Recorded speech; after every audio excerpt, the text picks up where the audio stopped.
Today, we're digging into a history that's been ignored, forgotten, and in a lot of cases, just straight up erased. We're going to talk about the architects, the fighters, and the visionaries who built nations but were somehow left out of the story. You know the feeling, right? You look through a history book, you look at the statues in the park, the faces on the money, and you have to ask, where were all the women?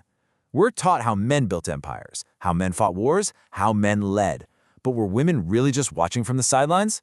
Well, that's the question we're going to answer. And that right there is the whole point. For centuries, the people who got to write history were, well, men. The tools for recording it, literacy, education, positions of power, were kept from almost everybody else. In a world built on patriarchy, women's achievements were often just seen as unimportant, not worth writing down. But that doesn't mean they didn't happen. It just means we have to dig a little deeper to find out what really went down. So to get started, let's go way, way back to a place that pretty much challenges everything we think we know about ancient power, the Kingdom of Kush and the incredible city of Meroe. Okay, so starting around 700 BCE, Meroe wasn't just some city, it was an absolute industrial powerhouse. We're talking a massive iron industry, which gave them better weapons and tools than pretty much everyone around them. They were trading with people as far away as the Indian Ocean. This was a seriously advanced and complex society. And if you need any more proof of how advanced they were, get this.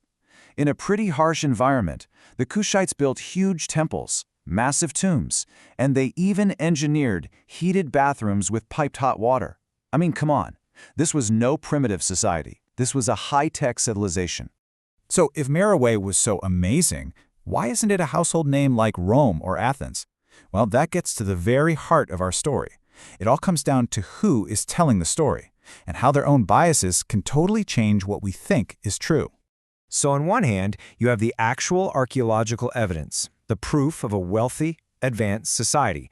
But on the other hand, you have the writings of a Greek geographer named Strabo from around the same time. And he described the people there as having a wretched life and being, for the most part, naked. I mean, the two versions could not be more different. Now, Strabo's account also mentions, almost like he didn't think it was important, that the women also are armed. But when you look at the temple carvings and other evidence from Meroe itself, you realize this wasn't just some weird little detail. It points to a society where men and women shared authority, a reality that his biased, outside perspective just couldn't really wrap his head around. And the ultimate, undeniable proof of that female authority comes in the form of one person, Queen Amanirenas. In the 1st century BCE, when the Roman Empire, the most powerful force on earth, tried to push south into her land, she didn't send a diplomat to negotiate. No, she met them on the battlefield, leading her own army. Just think about this for a second. After being wounded so badly in battle that she lost an eye, she kept fighting. She raided Roman forts and, in the end, forced Caesar Augustus himself into a peace treaty that was actually really good for her kingdom. She wasn't some footnote in history. She was a force of nature who protected her people's independence for decades. Queen Amanirenas' story is incredible. But here's the thing. She wasn't an anomaly. She wasn't a one-off. She's actually part of a long, unbroken chain of defiance led by women across the African continent, a legacy that stretches from the ancient world all the way to today. And you can kind of see this legacy playing out across 4 big eras. First, you have the pre-colonial era, with women as rulers and matriarchs building nations. Then, the anti-colonial era, full of rebels and freedom fighters. After that, in the post-colonial period, a new generation of founders created feminist movements. And now, today, you have digital activists and archivists carrying that torch. The tools have changed, but the fight for power and recognition has not. Yeah, long before colonialism, women were the architects of power. Leaders like Queen Nateyalemboj, the last queen of the Wallo Kingdom, who personally rallied an army against the French, or Chiku Mukambombo I in Zambia, who founded a dynasty where, get this, only women can rule, a tradition that continues to this day. Then, during the anti-colonial era, women weren't just helping out, they were leaders and fighters. Josina Machel joined Mozambique's Liberation Front when she was just 19, and she got it. She understood that true liberation meant freeing women not just from colonialism, but from patriarchy too. She was building health clinics and schools for women right in the middle of a war. And the tactics they used were often unbelievably bold. In Zambia, Julia Chikamoneka staged this protest you'll never forget. She stripped down in front of British officials and she declared that the real obscenity wasn't her body. It was the injustice of colonialism. She turned her own body into an act of defiance. So after independence, the fight shifted again. The same women who fought for liberation now had to fight for their rights inside their own brand new nations. Awa Thiam of Senegal was a trailblazer here.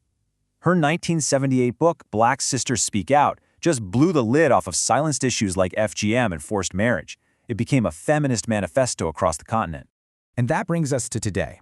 The feminists of the new millennium are taking this legacy and reshaping it into something that's alive, connected, and powerful. They are digital, they are loud, and they are completely unapologetic. So what's different now? Well, for one thing, the speed. This new wave moves at the speed of the internet. They're using social media and podcasts to organize across the entire world in seconds. And, crucially, they are archiving everything. They are creating a digital memory to make sure these stories can never be erased again. Take someone like the Nigerian feminist scholar Olalade Fani. Her work is all about how feminist groups use technology to resist and imagine new futures. She's not just writing about the movement. As she puts it, she is actively building the infrastructure to make sure feminist memory lasts. And that right there is the key. The resistance of Queen Amanirenas, the defiance of Julia Chikamoneka, the digital archiving of Olalode Fani. This isn't just a random collection of stories from the past. It's the very infrastructure that our present and our future are being built on. So, at the end of the day, history isn't just some passive thing we learn in school. It's an active choice. It's what we choose to save, what we choose to amplify, and what we choose to remember. So the real question is, what stories are out there waiting for you to help uncover them?